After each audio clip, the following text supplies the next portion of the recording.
Welcome back to this week's edition of the Risk Spotlight Operational Risk News Update. My name is Emily Jones, and today I'll bring you essential updates and insights from the world of operational risk. All information is sourced from the Risk Spotlight portal, the premier forward-looking service for operational risk content. Let's get started. Starting with climate-related updates from the UK, the Climate Financial Risk Forum, CFRF, jointly led by the Financial Conduct Authority and Prudential Regulation Authority, has released 3 guides aimed at strengthening climate risk management within financial services. These guides provide structured insights into managing nature-related risks, using short-term climate scenarios, and boosting adaptation finance. For example, the Nature-Related Risk Handbook helps financial institutions address nature as a risk factor in operations, while the Mobilizing Adaptation Finance Guide offers frameworks for assessing physical climate risks, aiding the industry in directing investments toward climate adaptation. This move reflects global regulatory trends to align climate risk strategies and increase resilience against environmental volatility. Globally, banking regulators are intensifying their focus on climate risk. Following a recent survey, the Basel Committee on Banking Supervision collected diverse methods that banks use to address climate complexities, though a universal framework remains challenging. The committee aims to unify best practices worldwide, which could simplify climate risk management for international banks and mark a step towards standardized global climate policies. Shifting to cybersecurity, we have updates on rising threats in digital banking. In Ireland, the Banking and Payments Federation's FraudSmart initiative has raised an alert over a scam involving fraudulent text messages impersonating banks. Victims receive fake alerts for a new direct debit and are urged to call a number, where fraudsters then trick them into transferring money to a so-called safe account. FraudSmart's Niam Davenport emphasizes that banks will never include a contact number in texts, and advises customers to contact banks directly to avoid such scams. In South Africa, digital banking fraud has surged by 45% this year, with app-based fraud now accounting for 60% of cases.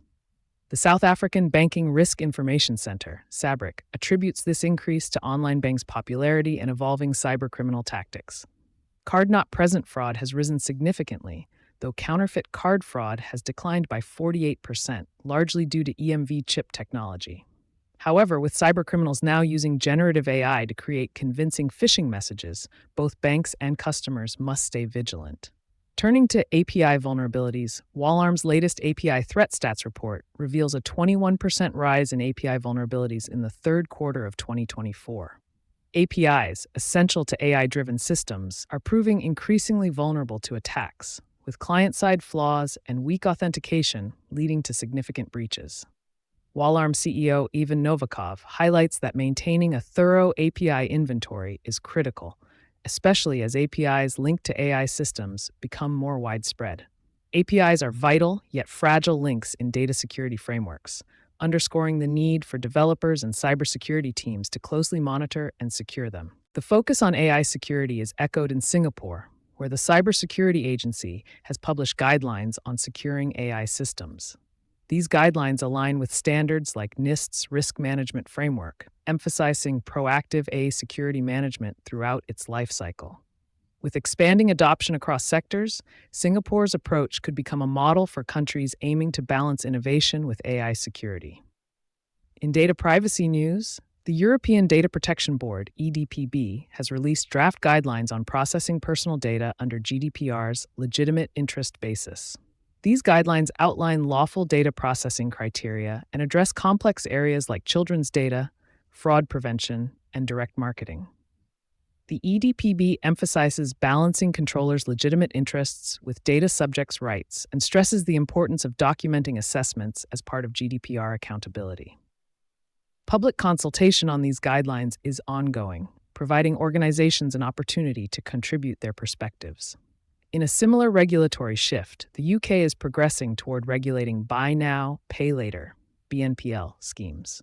Following the Woolard Review, draft legislation is now open for a 6-week consultation aimed at protecting consumers while ensuring proportionate regulation.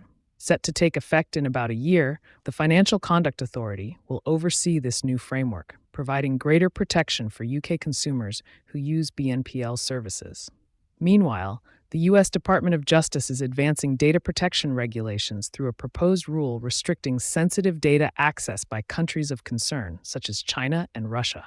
This rule, based on President Biden's Executive Order 141117, would place restrictions on certain transactions involving U.S. personal data, requiring strict compliance protocols. The rule covers sensitive data types like genomic and biometric identifiers and mandates reporting certain cross-border data transactions.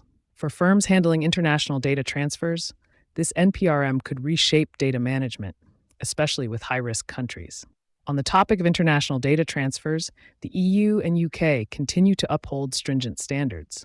Recently, the Dutch DPA imposed a €290 million fine on Uber for non-compliance with GDPR data transfer protocols, in a ruling supported by the European Data Protection Board. This decision, related to Uber's shift from standard contractual clauses to the EU-US data privacy framework, raises questions around best practices in cross-border data sharing. This case is a reminder for organizations to maintain robust data transfer protocols to ensure compliance. South Korea's $1.43 million fine against AliExpress for data violations in transfers to China further highlights the global emphasis on secure data handling. Now let's turn to key operational risk loss events reported last week. First, Cyprus faced a series of cyber attacks targeting its critical infrastructure.